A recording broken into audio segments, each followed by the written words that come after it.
Patrick and Eric. Yes. Exactly, absolutely. And sometimes even you. Yes, myself too. But I think the last time I hosted you was on Alaji and Alaji. Yes. When we had it outdoors at, I think, Mamobi. Yes. That was some few days ago. Yes, just a few days. Absolutely. Yeah. I think before the Christmas, it was a day to Christmas, 24th. Absolutely. 24th when we had that. Nice to see you. Nice to we see thank you. God for life. We thank God for life. And I'm wondering, because when you talk about your area, which is security, for a lot of people, they limit it to police people holding guns and armed robbers and everything. But when you look at the state of the country currently, are you worried about what it means for the security of the nation? Well, absolutely. But first of all, let me say a very good morning to your listeners and viewers for tuning in. Like you rightly mentioned, security goes beyond the use of arms, the use of force, etc. The most important aspect of security is actually the human security. Okay.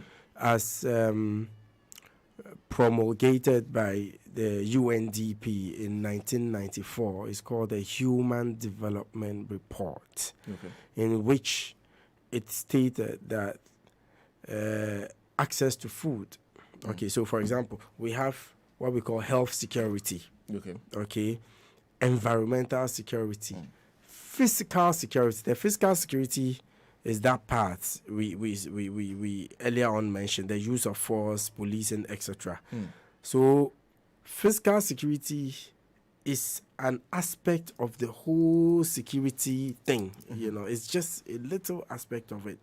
Okay, then we have food security. And when we say food security, it doesn't only mean the abundance of food. No, it is in people accessing the food. There can be food, but no money to buy food. Still, that is food insecurity.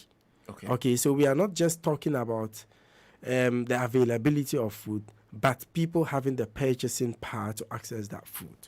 We're talking about economic security as well. People assured of or monthly income as a means of survival, etc. So by addressing these issues, it is premised that it would have an impact on the fiscal security scheme of things. Okay, but in recent years, our focus has very much been on the hard aspects. Okay. The physical. Yes. And in the past, we had someone in charge of human security at the National Security Secretariat, to be specific, General Nunu Mensah. Yeah, until he was removed. But since then, even though it is not very pronounced, I think efforts are made within that space to improve the lives of the people. All right, but I don't think it is enough. Sena, if you look closely, and as a researcher, sometimes I take a back seat, observe, do my own research, test cases and see what happens. And there are a number of approaches we use, and I, on this occasion, speak as a conflict and mediation aspect. We have what we call the onion theory, or the pin theory. Onion, because the onion has an outer layer, inner layer, and the very core. And that can be equated to the pin tool, PIN, positions, interest, need. So when you put into perspective the conflict situations we have, for example, Boku, we have always addressed it from the outer layer of the onion. Okay, the imposition of curfews, the deployment of military and police personnel, the embargo on, the ride of the use of tricycles, motorbikes, the wearing of fugu because they hide the guns in the fugu, etc. That would only make them stop fighting in the interim. Okay. It's not sustainable. It doesn't bring peace. Okay. It only silences the guns. Okay. But they would live to fight another day. Until we make a conscious attempt to get into the onion, to address those underlying socio-economic and geopolitical deficits in that society that is driving people into violence. If you're not able to do that, it's not sustainable. They would keep on fighting. It becomes a cycle, never-ending cycle. And I must say, one of the biggest issues I've realized is accounting for what is going on in a lot of the conflict zones in Ghana, particularly Boku, is poverty. Poverty? Yes. Poverty, youth unemployment, people not having enough to live for, okay, but having less to die for. In essence, I'm not working. Okay. I sit under a tree from morning till evening. Already, the accounts will say, Abrabono, and yet. So if I'm approached with a pittance and an AK-47, I would gladly go to fight. But if I'm working, when day breaks, I go to the office, or I have something doing at the end of the day or at the end of the month. I make money, I marry, I have children. It's enough to make you have a lot to live for. Okay. Education is another problem. Sena, would you believe that there are people who fight without knowing why they are fighting? Because they're just fighting. They are just fighting because my father told me the other side is our enemy. Or they killed my uncle. Okay. Without even knowing what really transpired. I pick a gun and I'm fighting. Education is key. People having opportunities, access to the basic necessities of life. Because if they don't have access to these necessities, there's already frustration. So a little trigger, then they ride on it. Then they go like chieftaincy. But when you go deep, you would realize that it is more complexing than the chieftaincy which is being peddled all over the place. I'm not rubbishing the fact that chieftaincy is part of the problem. In fact, it is the immediate cause. Okay. But in as much as we're concerned about addressing the confusion with the chieftaincy in that area, at the same time, we should support it, we should complement it with addressing the socio-economic issues. That is the way to achieve peace. Okay. And in Ghana, we've not been attacked by terrorists before, even though there's, danger looming left, right, center. However, my biggest issue is got to do with the hundreds of unresolved chieftaincy and land disputes. Okay. Unresolved? In the country. Yes, unresolved. I think the last time I checked was about 350. 350? Yes. Unresolved chieftaincy and land disputes. Currently, as we speak, it's that time of the year. The headsmen are coming to town, and some of them are coming as far as Zamfara, in northern Nigeria. Yeah. Through Benin. And the Benin authorities, they give them safe passage. So far as you are not staying in their country, you are just, it's a transit. So they use that route through Togo and into Ghana, particularly through the OT area. Okay. And they are gradually, and there's trouble looming. As we speak, the Ejurahini has instructed or ordered, I don't know how to call it, that no headsman should come into that area. And the headsmen are saying, if we don't come, our cows would starve to death. We We cannot do anything about it, because if you're asking us not to come, it means it's going to affect our livelihood, and we can't survive without them. So it's a clash of survival of livelihood, because on the other hand, the locals are saying you are coming to destroy our farms. Do you get me? Yeah. And so we already have recorded, and I have videos and pictures of it, some indigents already going into the bush to kill the cows. And in fact, I have a video where they even killed the cow, slaughtered and fried it. I have those videos. Okay, and the Fulanis are becoming agitated. They are becoming angry. So I drew the attention of the national security to a looming danger. We need to do something about it. We need to address it. The chiefs, the people, the Fulani community should come together so we can find an amicable solution. And Sena, you know the reason behind all this? Climate change. So you see, climate is security. Okay. Because the place is becoming a desert. You know, the northern part. At this time of the year, the cattle don't have any grass to graze on.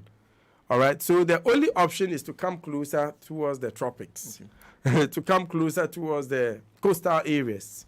And when they get closer, they clash with the locals. And that is when you have trouble. So you see the link. Issues of economy, climate, jobs, yes, issue of education, all that. It is all security. All part of it. So, for example, a lot of people are worried about, and I am worried.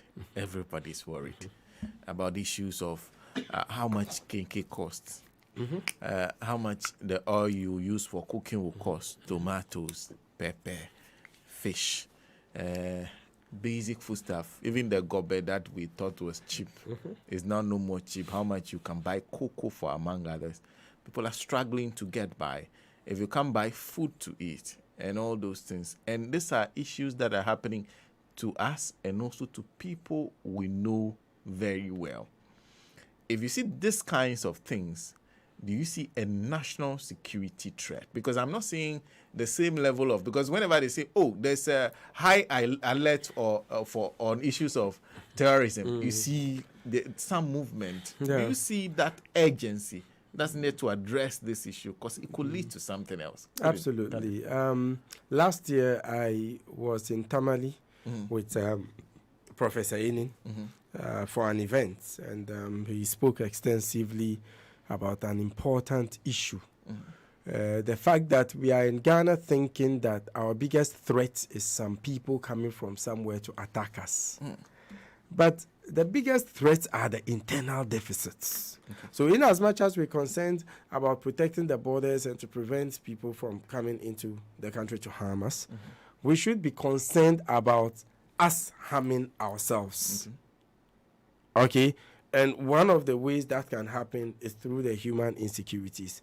Access to food is extremely important. And I must say, towards the close of last year, I don't know what the statistics is now. According to the World Bank, Ghana has the most expensive food in sub-Saharan Africa. Most expensive? Yes.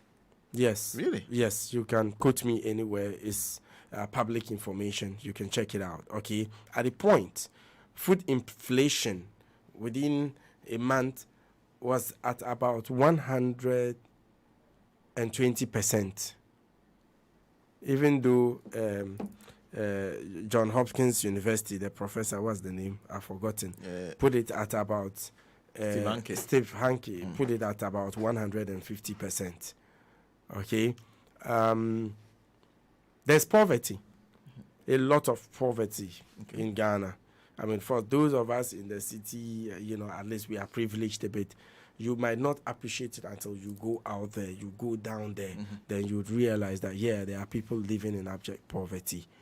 And it is a problem, I must say. It is a big national security issue that needs to be addressed. The cost of food, no doubt, has gone up. Almost everybody is complaining. But the unfortunate thing is the minimum wage. We have, I think, one of the lowest minimum wages in the world. Okay. Nigeria is better than us. Togo is better than us. That's how much even we paid. Even Burkina Faso. I even at a point compared our minimum wage with that of Afghanistan. Trust me, our minimum wage is so bad. Like, I sometimes find it an insult. It's nasty, especially at the time the dollar spiraled out of control. Okay, and if it is so, you can imagine how people would survive. Accommodation, food, bringing up children, they need to go to school and all that. So it is really worrying, Sena. And I think government would have to take practical steps to mitigate. Unfortunately, I don't think much has been done. Now we have VAT going up. Yeah. You know, in the midst of all this, when governments all over the world are doing their best to cushion their citizens, now we are rather being overburdened. You know, we're told in this country that e-levy would solve all of our problems. In fact, it made it look like e-levy would put monies into our pockets. E-levy would take us to another level. Maybe we would even brush shoulders with the US. Yeah. It was the most unpopular decision yet. You see, e-levy, National Cathedral, very unpopular policies. But lack of accountability. Nobody would listen to you. I mean, you can say whatever you like on radio. We are hell-bent on doing it, and nothing can stop us. And what happened? It failed woefully. We're told that we will not go to IMF. There's no way we can go to IMF, blah, blah, blah. In the end, we went to IMF. And the same one at the helm of affairs, the driver who caused us this mess, is still at the helm of affairs. Is it really true, Sena, that we are a true democracy? Is it not overrated? Because if you are raising this question, then we have... Trust me, I feel our democracy is overrated. We claim to run a democracy and constrict it all to elections. Democracy is bigger than elections. Democracy is about accountability. But we have a lot of people messing up and still at the helm of affairs. All majority MPs, 137, came out to say that we don't want you, you've lost legitimacy, we cannot work with you. But he's still there. And from nowhere, Trade Ministry added. Goodness. Someone who couldn't perform his call and has brought us to where we are today. And from nowhere, you add another ministry. I just wonder what the conversations between them is behind closed doors. On this issue. On these issues. I sometimes I just feel like, Fiom, don't mind them. Because in the midst of all this, that means the ears is locked. Nobody is listening to us. But we need to address these issues. And it is for the love of the country that I'm talking about this. Okay. I'm not seeking to denigrate anyone. But the truth has to be told. Sena, if things don't go well tomorrow, wouldn't you ask, we so-called security experts, that what did we do about it? What did we say about it? So we can only talk about it, but we wouldn't have the capacity to go drag people from their offices to tell them what to do. So it is up to them to accept it or reject it. But surely, food insecurity is a major national security issue. That needs to be addressed. Absolutely. Adib Saani is in the studio with me. He's Executive Director at Jatike Center for Human Security and Peace Building. 2 minutes past 9. We'll have to take a break. When we come back, we have more. We'll delve into some of the issues that have already arisen. Jubilee House. We'll go all the way to we'll go back to the president's comments, specifically on the issue of Burkina Faso. And exactly what is happening in the sub-region, right on top of us, what is happening there that we need to be paying some attention to. We'll be right back.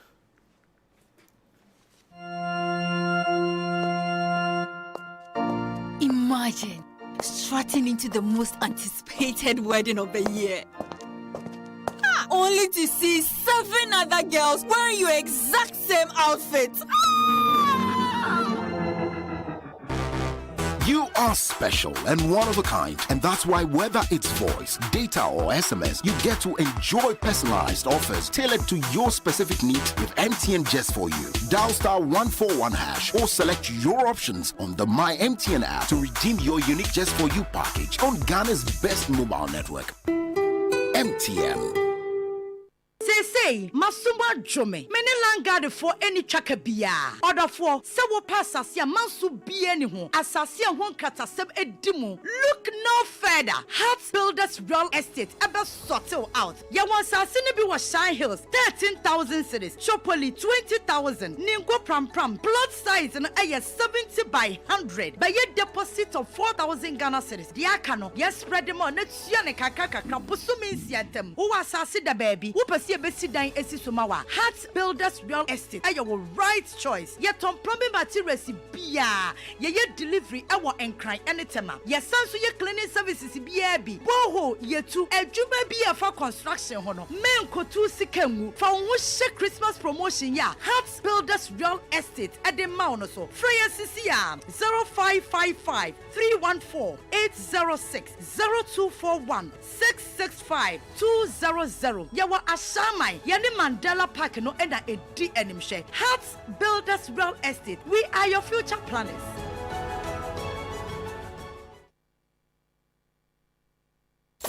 One station. Accra 2022, 23, 24 and more. We don't chat, by Drema. Back live. Commercial free. Versus Mid-Morning Show. Oh, we love what y'all been bad Drema. Mid-Morning Show.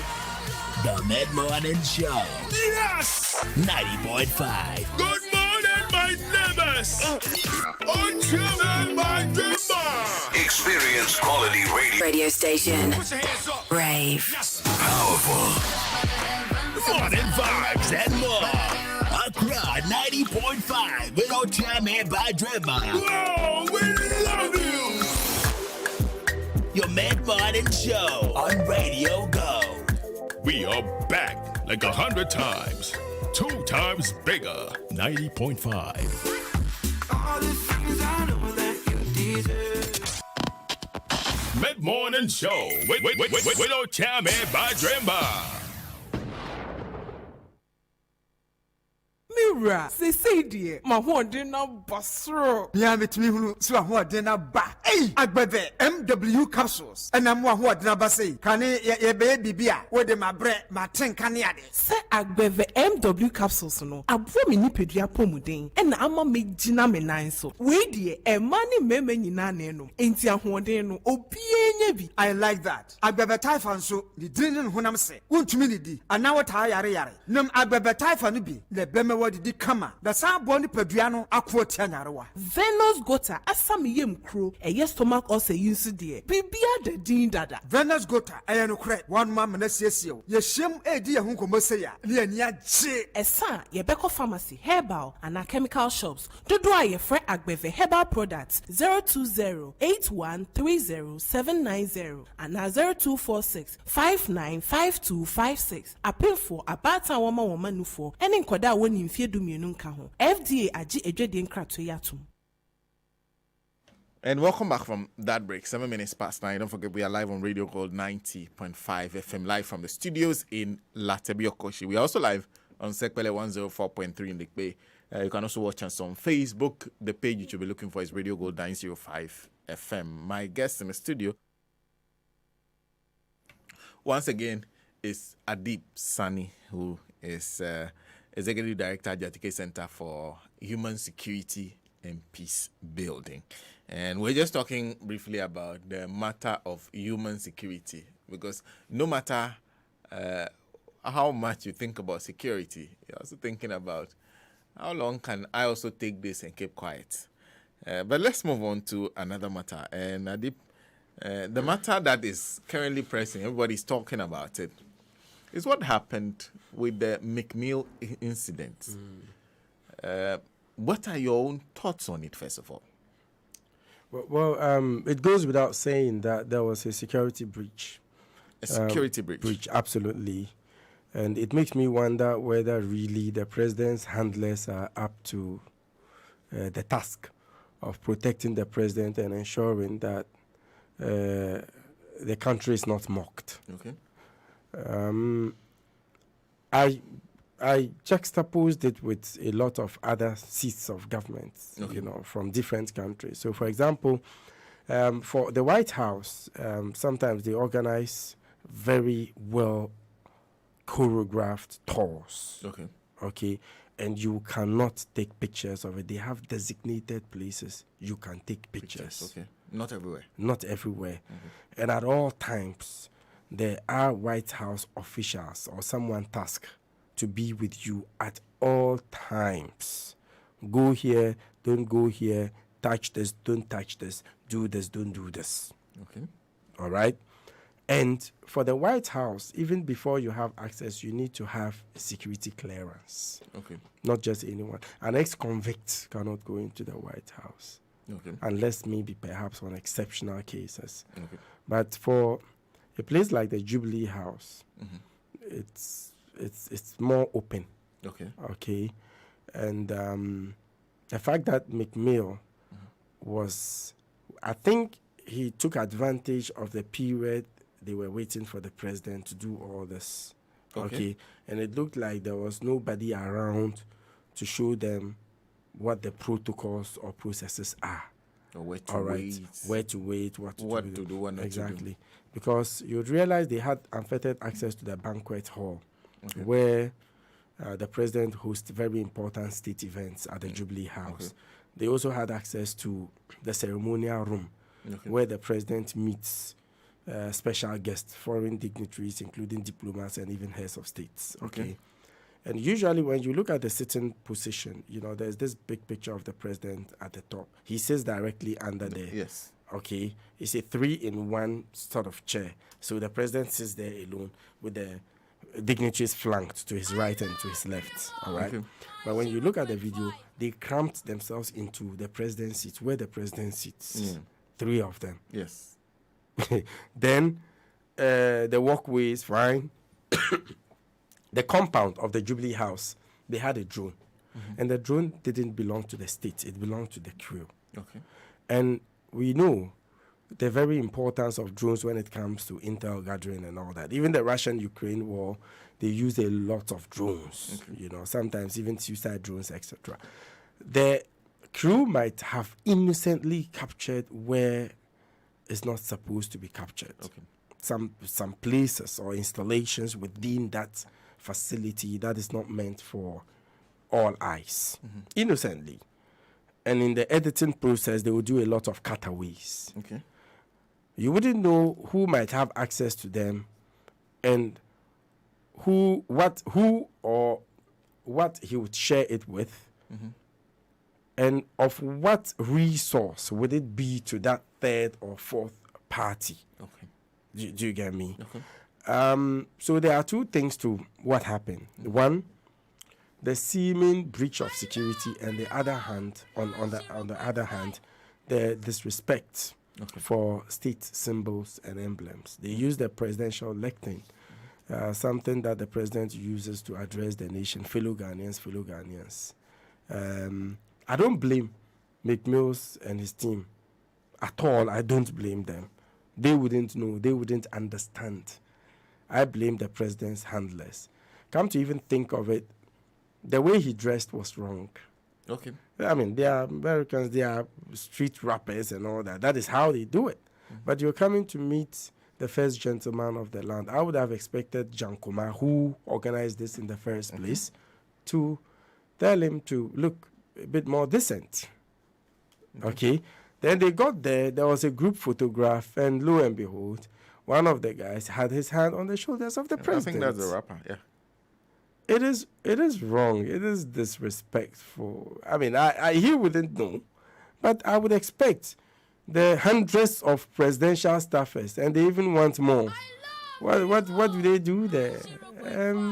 Is it because the president's daughter was behind it? Nobody could tell them or draw their attention to the fact that we have processes and procedures to respect. Donald Trump was in his, beast with his, bodyguards and driver. And During the Capitol riots, he wanted them to turn to where it was happening. And the driver and the bodyguard said, no, it's not going to happen. It's for your own safety. Reports has it that Trump virtually struggled for the control of the steering wheel with his driver and the bodyguard just to access the Capitol Hill. And they said no. They refused. So it is not out of place to violate a president's directive to protect him. You see, the presidency is bigger than a person. The president is us and we are the presidents. I, seated here, even though I have a lot of misgivings about the way things are done, would protect the president to the last drop of my blood. And it is every Ghanaian's responsibility, oblivion of your political color, to protect the president. That building is not just a building. It represents a symbol of our democracy. It represents our sovereignty and how far we have come as a people. Okay? Those there are only caretakers. And they are supposed to make sure that it is well protected. So the fact that they have made such grievous mistakes, one thing can be said. They are not fit to be there. And I think hairs have to roll over that goof. And probably those to be brought would have to be trained more. And for politicians to understand that Ghana is for all Ghanaians. You cannot run a presidency as if, it's a family thing. Even if your daughter proposes such a meeting, you should ask, is it the right thing to do? Does it breach protocol? What are the processes? Because now you'd realize that any foreign celebrity who comes to Ghana, straight up to the presidency, anyone who comes straight to the presidency. So sometimes I see them arrive and I go like, the next minute, no, pictures with the president. You see, we are cheapening the presidency. There are so many other high-profile government officials they can meet. Or if we have a lot of them come to town, we can bring them together so they would go see the president. Okay? And I hear people talking about the Jubilee tourism, Ghana. No, please. Beyond the return. Beyond the return. Beyond the return, yeah. The Jubilee House is a security zone. It's not a tourist site. No. It's a security zone. So you cannot tell me that him shooting a video there would attract tourism to where? Jubilee House? You can't be serious. Okay? McMill said categorically that what he seeks to do is to create a connection, bridge the gap between Black America and Black Africa. Okay. Where would have been the best place to do this? Cape Coast, Elmina Castles, Independence Square, and the rest. Those would have been great places to do this. Why does it have to be? The symbols of our historic symbols. Absolutely. But the Flagstaff House is one of them. I know and it was like recently built, but yes, that particular... But the Flagstaff House is not a tourist site. Okay. It is dangerous to entertain tourism in the Flagstaff House, knowing, people and how they can engage in espionage and the planting of bats and all that. We know it. Okay, so... unfettered access shouldn't be allowed unless you have business doing in the building. Okay. I know sometimes some few tours could be organized. Okay. But it has to be very well regulated. Okay. But if we are incapable of regulating a few of McMill's, crew, then how do you think we can do this? So to be on the safer side, we shouldn't entertain these things at all. I realized the word you used when you were talking about the White House. You said they organize what you call very well choreographed tours. Absolutely. In this case, because everybody, I even saw people on Twitter sharing an American comedian's interview or James Corden. Yes. when you saw that, what came to mind? And the justification. You see, people usually do. I even had someone saying ignorantly that, but they film movies in the White House. Like, yeah, you must be crazy to think movies are filmed in the White House. White House Down wasn't done in the. In fact, it wasn't even done in Washington. It was far from Washington. You know, they have studios. They would do a replica, and some of them are green screens.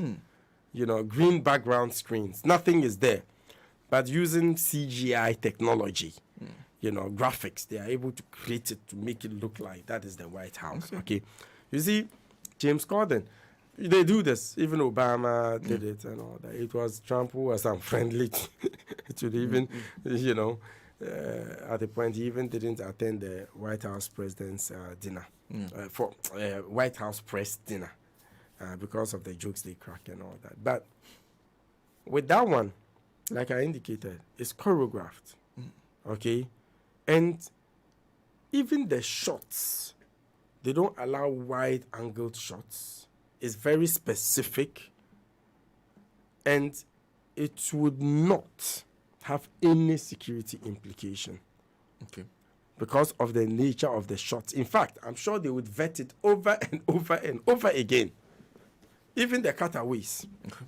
Before it is brought out. So there are specific agreements on what you're using your camera to shoot, which areas you can shoot. Absolutely. And how you shoot. Absolutely. All of that. Even the angles. Okay. Even the angles.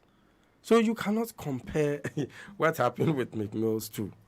McMills was very unregulated. Like there was nobody there to tell them what to do or what not to do. In fact, the part that worried me, and I don't know if you saw McMills's own tweets on this issue, and the part that was essentially worrying, and it says, I don't think they knew it was video footage when we asked to shoot. So which means that he said that they asked to shoot. Because it's a small camera and one kid. Can you imagine? So if if the security didn't know, then it shocks me. Because Sena, so far as I'm concerned, they take your phone. Yeah. And any recording device, whether it is a camera recording device or audio, from you when you are entering the Jubilee House. So how come they were able to take their phones in with a so-called small camera and all that? Okay. Were they even searched at all? Because if they are able to take their phones and the rest in small camera, I wonder if they were searched. And I wonder whether they went through the reception. And I'm sure they just drove in. Because guess who is behind? A powerful woman. Okay. The president's daughter. You get me? And that is very disturbing. Very depressing. That such a thing can happen without them even knowing that it is happening.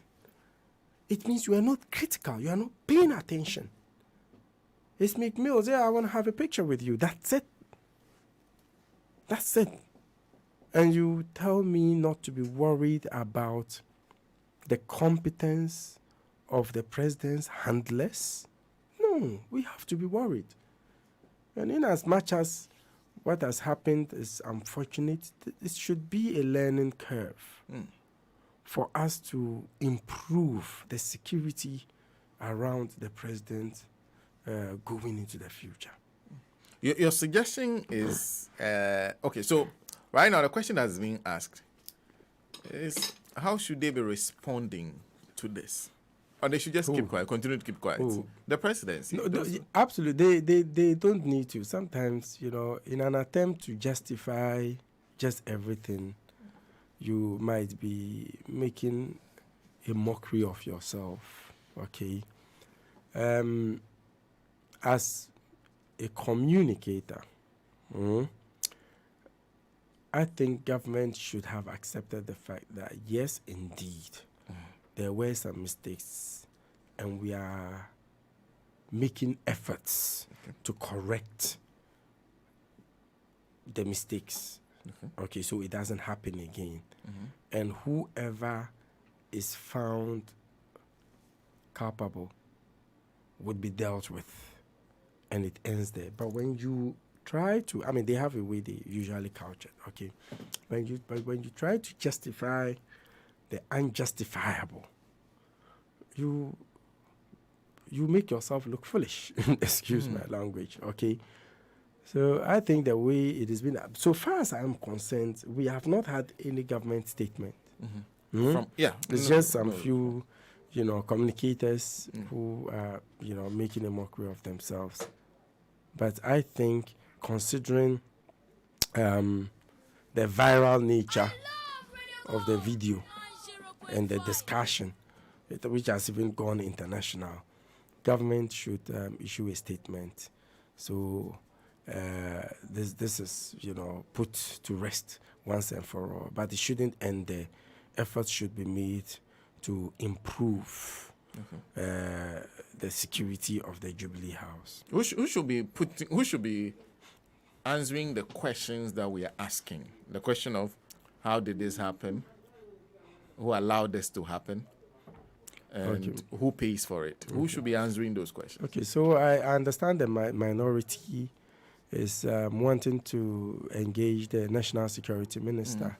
We have a security team at the Jubilee House, and obviously they operate with instructions from the Ministry of Finance, and it's a combination of different security agencies. We have the military, the police, some from the I think National Intelligence Bureau, etc. Okay. The National Security Minister has oversight responsibility for all of the security agencies. So I think it is he who has to answer the questions, and it is he who has to take up possibly the what do we call it, overhaul of the security in that area, because if something goes wrong, it is him who would blame. Okay.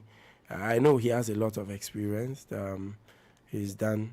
I've been a fierce critic of Honorable Kandapa, but I do know a lot of work is being done to improve the security of the state. But surely a lot more has to be done to improve the security of the seat of government.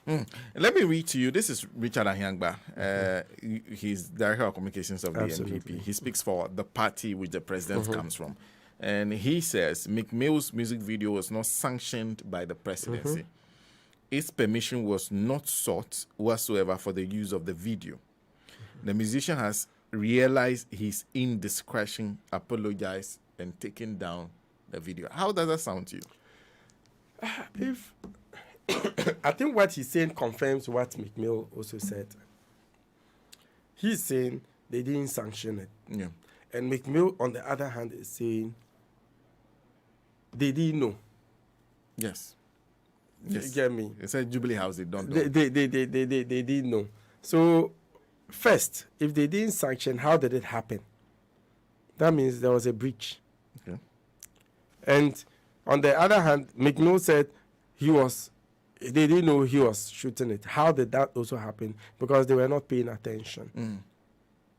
So what it means is anyone can just enter the Jubilee House and do as he wishes. It is wrong. It is wrong. So I think we need an apology and we need some explanation. Something has to be done about this. It doesn't have to end here. And I'm hoping something really is done about this. I'm counting on the National Security Minister. I'm counting on the National Security Coordinator to do something about this situation so it doesn't happen again. I mean, mostly I drive by the Jubilee House on my way to work. Recently I even saw some digging in front of the Jubilee House. I think they are planting some cables and all that. So anytime I'm passing, I'm looking to see whether whilst they are digging, there are some security personnel looking on. The last time I passed, I saw two tipper trucks on the lawn. Just in front of the Jubilee House. I think they were discharging some sand. And I was looking closely to see whether there are some, because at all all times, once works is ongoing, at all times, so far as they are there working, you should be looking. Do you get me? Yeah. I saw some few individuals there. I don't know whether they were plainclothes security personnel, but I mean, the security of the Jubilee House is extremely important, and we have to pay attention. This is from Seidu. Seidu Pebu used to work at what is called the Jubilee House. Okay. I think at the time it was called Flagstaff. Says, now let's settle this once. Look, the Jubilee House is one of the best and most powerful CCTV system in Ghana, which reaches long distance. For security reasons, we don't want to give more details. In fact, one of the pictures, I saw someone dressed like national security operative. The presidency is aware of the shoot. So he says that there's no way they would have known what the guy was doing. Well, either way, it is wrong. So if they knew, why didn't they do anything about it? If they didn't know, how didn't they know? Okay? But in my opinion, Sena, I am forced to agree with him. That they knew? Yes. Look at the video. Critically, just watch the video. But I think the person involved, they had to tweak the rules to serve her wishes. Now, this raises questions about how the president is perhaps perceived at the Jubilee House, especially when it comes to family members. Absolutely. I mean, sometimes I go like I admire the president when it comes to the way he protects his family. But obviously, I mean, if it is you and I, that's fine. But he's the father of the country. He belongs to us all. I'm his son. You are his son. Jankuma cannot monopolize him. Do you get me? So he has to be... The president allows it. It's wrong. But if we have people around the president who tell him the truth, you see, that's why I love the Americans. John Bolton, former U.S. ambassador to the UN, who later became a national security advisor, disagreed with Trump on two major issues. I think the first was on the Iran issue and the North Korea. Okay. And it was like, since you are going left and I'm going right, I'm sorry, sir. It's been great serving you. I'm gone. I'm a goner. That's it. If I talk to you, you don't listen, I go. But here, we lack these principles. You see, we love to tell our masters what they want to hear. Sena, we love to tell them what they want to hear. Look, I wish everybody was like me. I will tell you, Sena, I mean, this election you are going into, it is highly unlikely you would win. But if you want to try it so we make a mark, fine. But how many people, it's highly unlikely. You won't win. You won't win. Because when I look at it, so if you want to go, fine, I'll support you. Okay? Maybe you want to go for another purpose to, have a mark, leave an impression, something like that. But do you think with the caliber of presidential staffers we have, they will be good enough to tell the president, the vice president, their masters there the truth? Because the optics do not look good. They would not tell them the truth. Because the masters also want to hear. You see, when you tell them what they don't want to hear, in the end, you are seen as an enemy within, even. But I wish everybody was like me. Sena, I will say it how it's supposed to be said. I always tell people that, hey, boot licking might get you there, but it won't keep you there. Sometimes, to be assertive, to be strong-willed, to have principles, might shake you up a bit, but in the end, it will be worth it.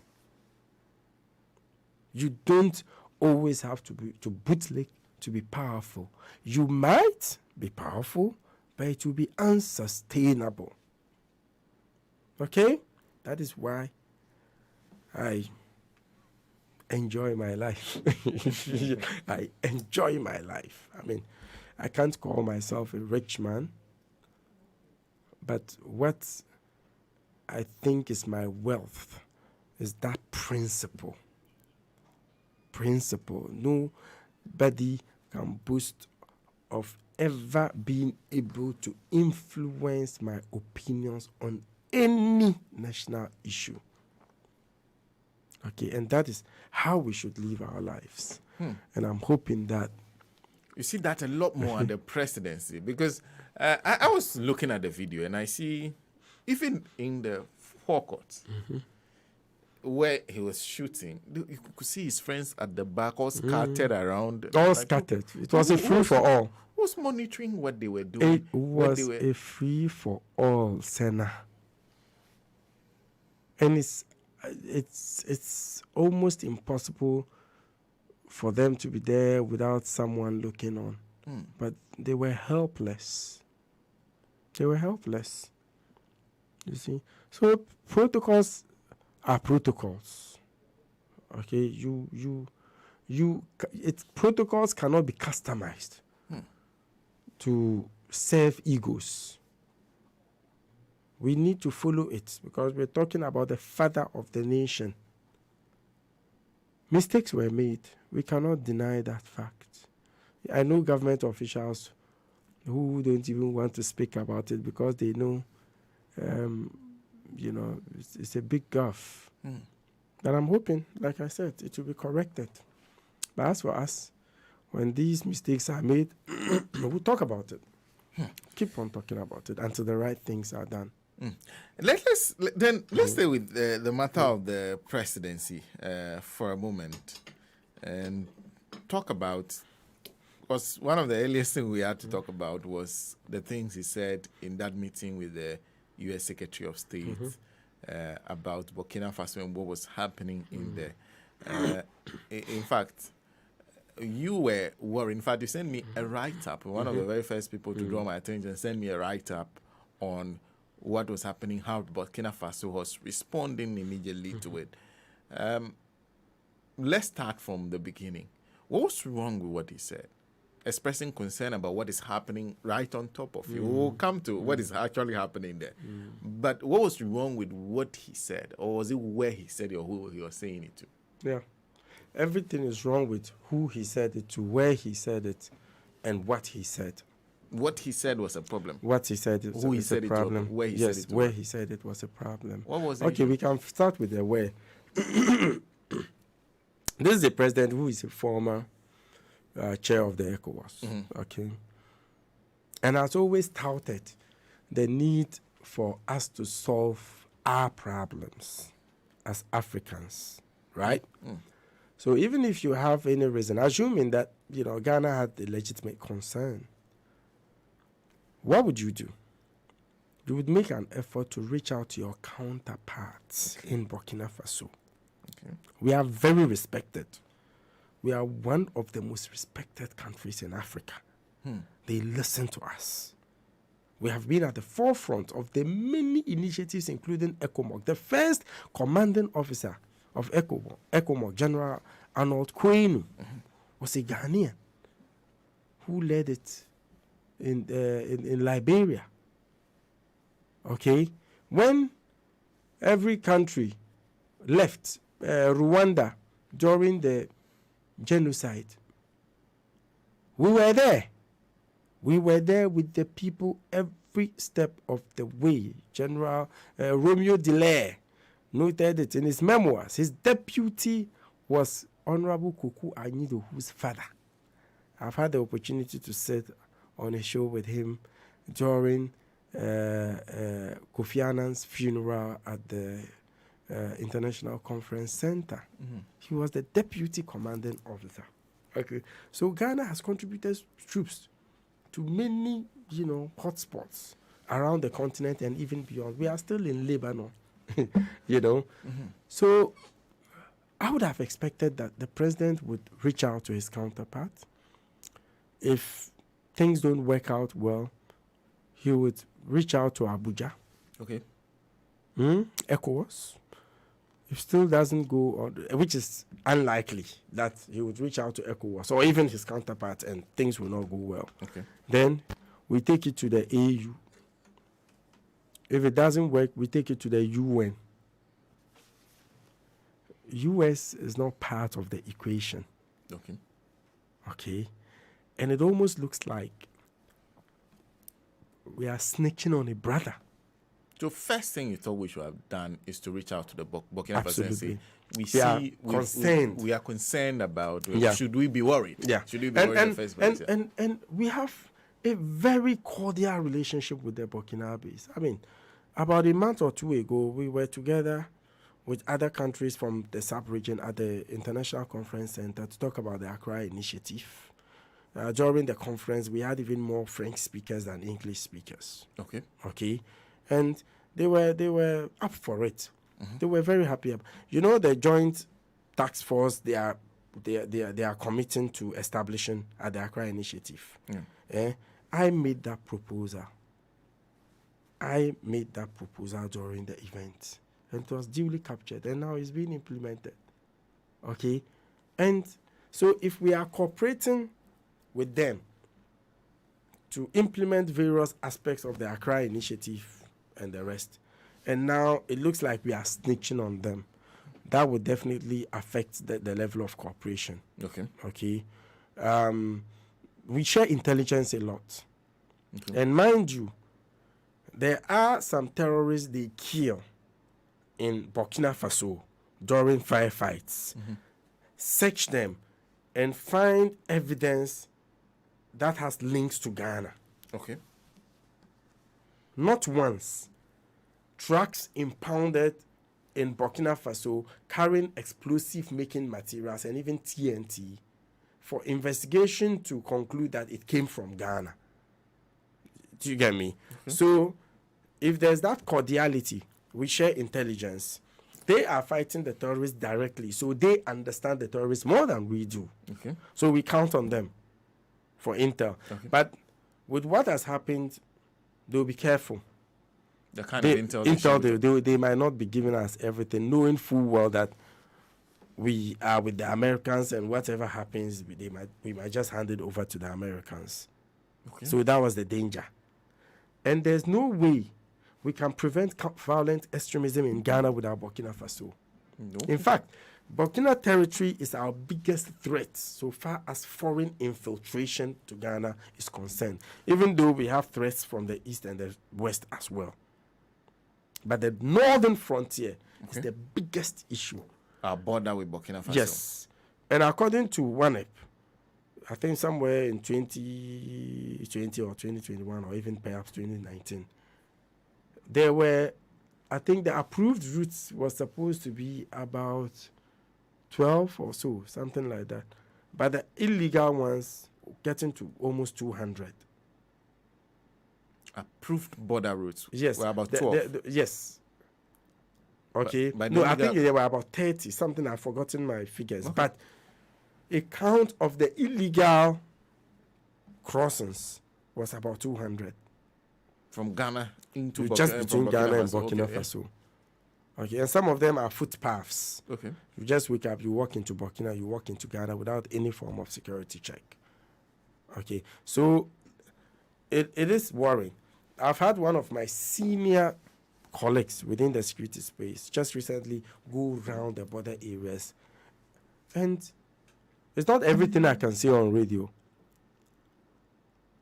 But he was disappointed. I can't use the word he used, but he was disappointed at the level of preparedness. Okay, so we are counting on the Burkinabes as well. And their prime minister, when he came to Ghana, said something that I found profound.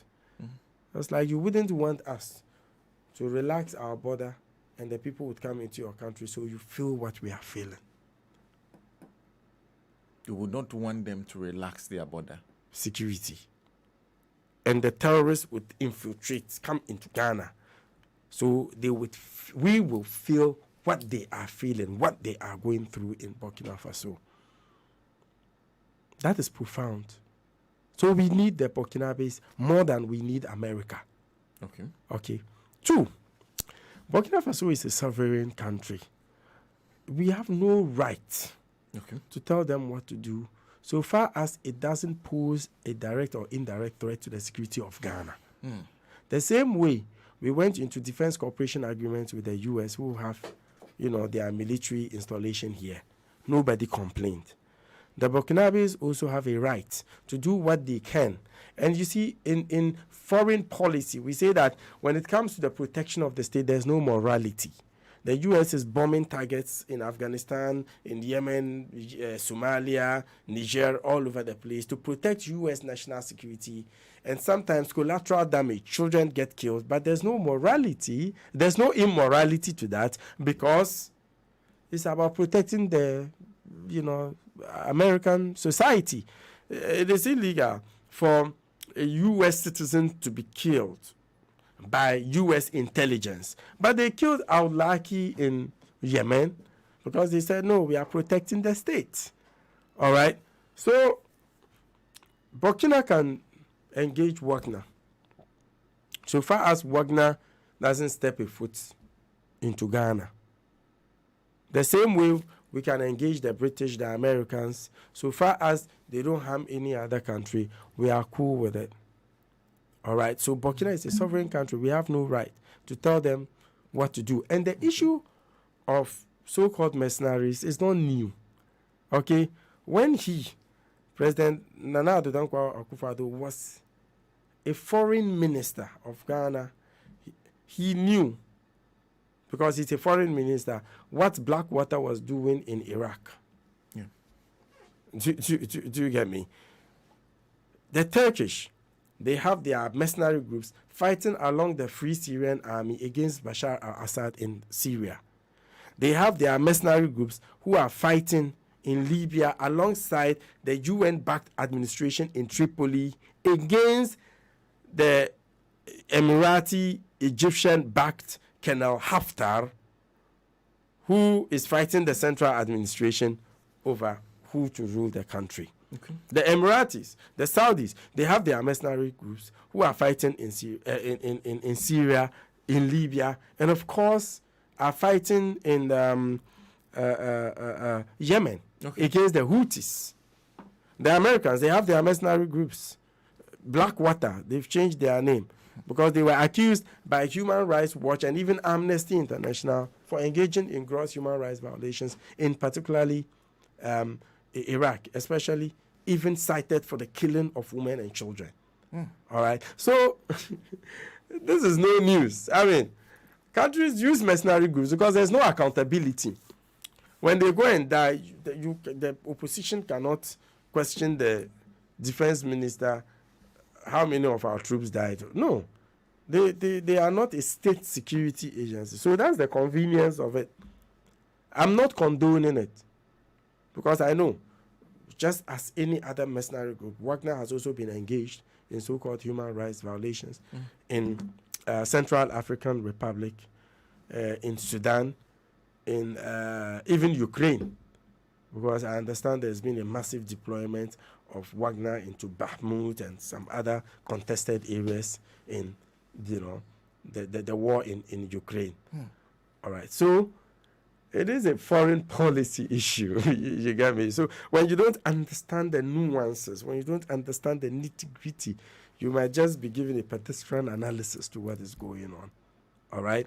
So I think it's unfortunate, because that also has the potential of a lot of other countries looking at us with suspicion.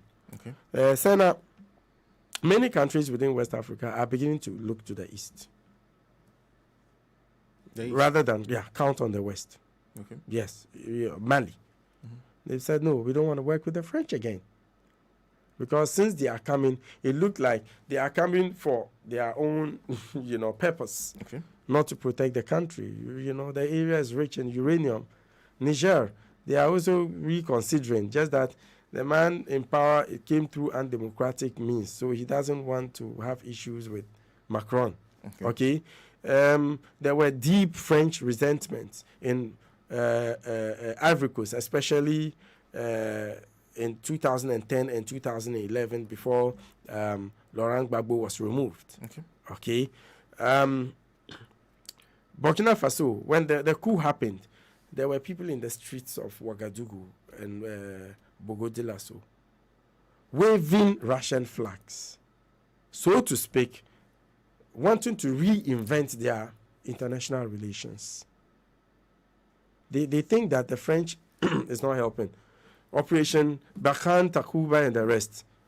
When it happened, when it started, we didn't have the terrorists controlling such large swathes of land in Burkina Faso. Today, as we speak, they control over 60% of the land in Burkina Faso. The terrorists, yes, way over 60%. I just didn't want to, but that even might be a conservative figure. 60% of land. Yes. In Burkina Faso. Yes, in Burkina Faso. On top of us. Yes, the terrorists. Trust me. And this is public information. Any one of our listeners or viewers can go look it up online. Militants control over 60% of Burkina Faso as we speak. Burkina Faso is in dire need. It's in distress. It's in a fight for survival. So if they go and get mercenaries to help them, how is that your business? And it's even in our interest. Because if they take over Burkina Faso, which country do you think they would eye? And we are the beasts. Ghanaians generally, we are the beasts. I pray such a thing doesn't happen ever in Ghana. Look, it will collapse us.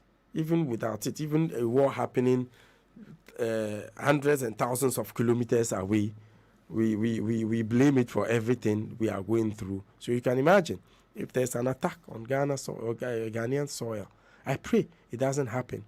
And I have so much confidence in Honorable Kandapa and his team, especially those at the National Counterterrorism Fusion Center, a team of very experienced core security people who are doing a lot of work behind the scenes.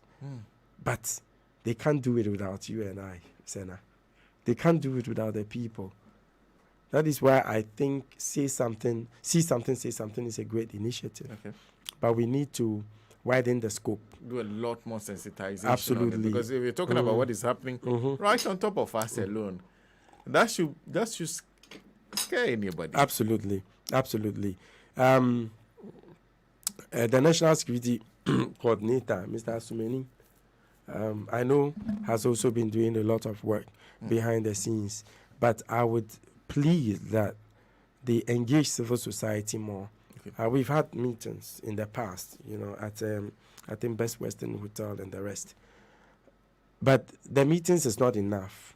We need action. We need to talk. How do we help implement? How do we help reach out to the people and get them to know what exactly to look out for? Because the last time my center, the Center for Human Security and Peace Building, we did a very modest survey asking people what to look out for, exactly what to look out for. Because we always go like, see something, say something. But we don't go into the nitty-gritty of what exactly to when look they out for. see, they should say. Exactly. What to see, how to see it, what to say, and when to say it, and all that, and perhaps the last one, who to say it to. All right. So, we asked people, believe it or not, a lot of them said that they were looking for bearded men. About you, baby, Then Patrick would be so. Patrick would be a serious terrorist. But on a more serious note, I think it's unfortunate. People learn to, and this gives me the opportunity, Sena, to just give a few of the tidbits. Okay, if you see someone secretly taking pictures or videos of a very sensitive infrastructure. Like power grids, like the Jubilee House, like military installations, etc. Or even where a lot of people frequent, malls. The person is secretly taking pictures of the exits, the entry, and all that. You should be willing to ask questions. 2, if you see someone with a blueprint of very sensitive installations, he's not an architect of the Akosombo Dam, of the Jubilee House, of high-rise buildings. What is the entry point? What is the exit? Because what they do is, we have the primary explosion and the secondary explosion in Somalia and other places. Okay, and on this occasion too, I speak as a terrorism and counter-terrorism expert. Okay, after the primary explosion, which might be where there are not so many people, it is natural that people would respond to it and run towards the exit. And that is where the secondary explosion goes. Okay. So they need to know what the entry points are, what the exit points are, where people are likely to amass and all that. Okay. And when you see people gathering things such as weapons, explosives, and all that, we need to ask questions. Someone coming to the market buying a lot of food. He's not a food business person. He's buying it, transporting it somewhere. We need to ask, where is the food going to? Because he might be supplying, terrorists and all that. We need to look out for certain signs, especially the telltale ones, the red flags. Our siblings at home, our fathers, our mothers, when their attitude changes, when they become radical in a way, we need to draw the attention of the authorities. And I think with that, we would also be doing our bit to support. And the media also have a lot of... Yes, and the media also, you have a lot of... a lot to do. But I don't know whether you've been approached by the national security. Actually, you see, and I was just coming to that. Because in this kind of situation, all you want is to engage as much of the media as possible. There should be no, what do you call it, discrimination.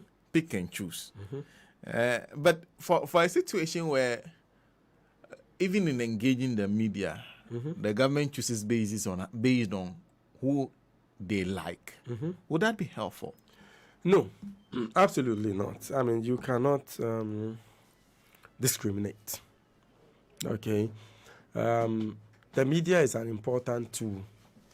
And when it comes to matters of national interest, we put the politics aside. Okay.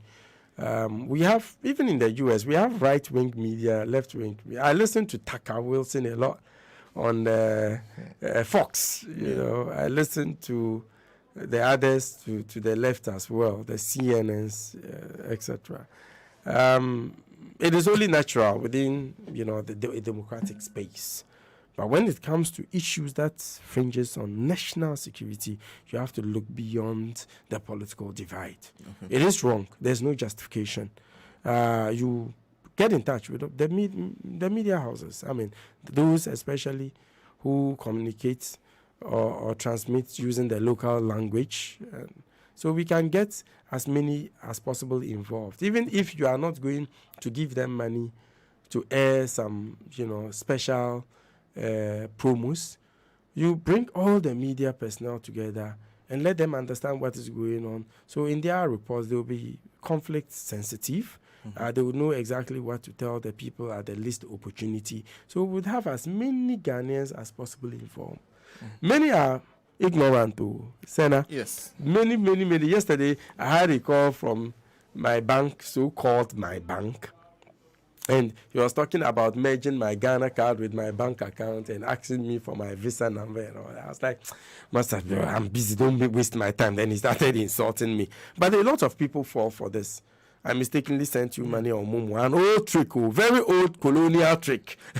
I mistakenly sent you money on Momo. Please send it back to me. People fall for it. People are very security unaware. But with education, so this gives me the opportunity to make an appeal to Radio Code. One of these days, we can come talk about, fiscal security and what Ghanaians can do to protect themselves rather than rely on the men and women in uniform, hook, line, and sinker. We also have a role to play. Absolutely. They have started. We will do a lot more. We have to go. I wanted to ask you whether we've been able to smoothen out whatever... what fallouts that might come up from the statement the president made? Have we been able to say something? I made a statement in the heat of the movement. I said that the National Security Minister, Honorable Kandapa, should quickly lead a delegation, a high-powered government delegation, and that's exactly what happened. He has that man is very respected within the West African sub-region, particularly. He has a lot of experience in some of these things, and thankfully he was able to do a great job. A great job, but it shouldn't end there. For now, they are okay. We are cool. We are friends now again. But one thing is for sure, they would not trust us as they used to be to trust us. French, they are different people altogether. Once you nail you nail the wood and remove the nail, that hole still remains. And even if you patch it, it cannot be like it used to be. We should also make an attempt to reach out to the Russians and get them to understand, look, we are not against you. Because this is not the first time. Remember, we blamed food prices for Russian invasion of Ukraine. And the Russians issued a statement. This is what we export to Ghana. Ghana, this is what you export to Russia. So what is it? How does it correlate? And from nowhere again, we are stepping on their toes. I think it's not healthy. You never know when you would need them. So we need to make an attempt to reach out to them and to get them to understand that, hey, we are still your friends, and it was a mistake. Well, we have to go. But before we do that, let me remind you that MW capsules is what you need if you are a man, you have problem with vitality, vigor, and strength. You are a woman, you have the same problem, vitality and low libido. You have those problems. You need MW capsules. Venous Gota is also good for the treatment of stomach ulcer, which includes peptic ulcer, gastritis, and duodenal ulcer. It also treats urinary tract infection, vaginal discharges, penile discharges, and burning sensation in the private parts. Both products, Agbeve MW capsules and Venous Gota, are available at any herbal shop, drugstore, pharmacy, and chemical shop within your locality. For more information, call Agbeve Herbal Center on 024 65 95 256 or locate them at Soutum Last Stop. Adib, thank you very much for making time to join us. My pleasure always. My pleasure always. We'll have more time to have conversations on security as a year. Absolutely. Thank you so much for the opportunity. Well, coming up is Ochame Baji.